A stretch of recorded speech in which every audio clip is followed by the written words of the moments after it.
Hi and welcome to my second date with the Mitsubishi Outlander PHEV. Let me just explain this second date business. A couple of months back I did something which I temporarily called short and to the point, but it wasn't exactly what I meant, so my girlfriend came up with this second date, which is, I think, more appropriate name for this format. Basically, it's my second encounter, usually after a while, with another version of a car which I have previously reviewed. But the changes are not big enough to justify a full review. It also gives me a chance to address some of the issues you may have raised after the original review and so on.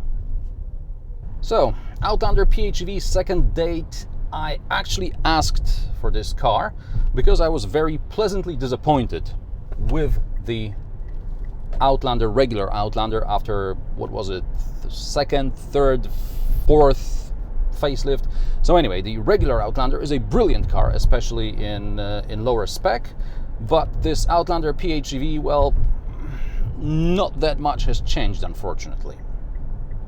But what has changed? Well, besides the exterior looks, the interior has been trimmed with leather-like materials here and there, and there is, well, slightly refreshed switchgear, probably mainly here around the gear lever. The steering wheel, well, it seems thicker, and now it's covered in leather, and the buttons around it are also new. There is also better sound insulation in EV mode, but you don't want to listen to the petrol engine once it kicks in. Let me just put it on. Not the most pleasant sound, and you will hear it pretty often when the battery runs out, and the battery will run out pretty soon. The infotainment system, it still sucks. The electric range didn't improve either. I suppose in Western Europe, where people tend to respect the road code a bit more than here in Poland, you can get a range maybe somewhat closer to the promised 52 kilometers. I tried really hard and I still get between 35 and 40 kilometers. And if I drive normally, how we normally drive in Poland, then I get about 30 kilometers out of a charge. Using climate control doesn't help.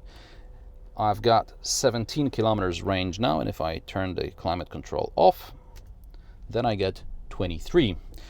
But it's gonna get too hot. I mean, it's only 11 degrees outside, and I've got my climate control set to 19.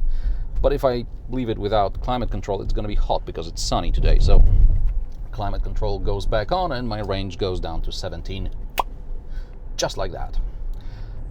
The Outlander still remains kind of jiggy on bumpy roads, as you can probably see. Whoa, not very pleasant, not very pleasant at all. I know this car makes a lot of economic sense in Western countries where you get subsidies, tax breaks, and maybe congestion charge exemptions and so on. But here in Poland, we don't have that. We get, what, about 70 free sockets across the entire country. And these are your normal sockets, not fast charging sockets. And in some cities, in some areas, we get free parking, or we can access some restricted zones, but we need to have a special ID to prove that the car is actually electric or hybrid, so it's a bit of a hassle. So this second date did not change my mind about the Mitsubishi Outlander PHEV, but for you guys, what? It's a business decision, right? And for us in Poland here, it's just crazy. But I would like to learn something from you, and this is why I would like to ask you, would you buy an electric or hybrid car if there weren't any incentives for it? Let me know in the comments below, and see you next time, hopefully on a more fruitful second date.